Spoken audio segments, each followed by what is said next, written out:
అఖిలాండ కోటి బ్రహ్మాండ నాయకుడు కొలువైన తిరుమల క్షేత్రం భక్తజన సంద్రమైంది. వైకుంఠ ఏకాదశి నేపథ్యంలో ఉత్తర ద్వార దర్శనాలతో పాటు ఈ కొత్త సంవత్సరంలో స్వామివారి చెంత జనవరి నెలలో మరికొన్ని విశేష పర్వదినాలు కూడా ఉన్నాయి.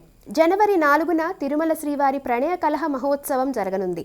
జనవరి 8న శ్రీ వెంకటేశ్వర స్వామి ఉత్తర ద్వార దర్శనాలు పరిసమాప్తమవుతాయి. అదే రోజు శ్రీవారి సన్నిధిలో పెద్ద శాత్తు మొర ఉంటుంది.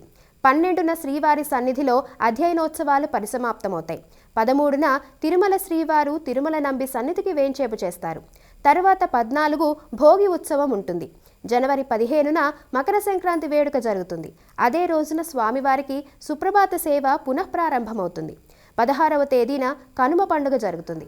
అదే రోజు శ్రీవారి పార్వేట మండపానికి వేంచేపు చేస్తారు.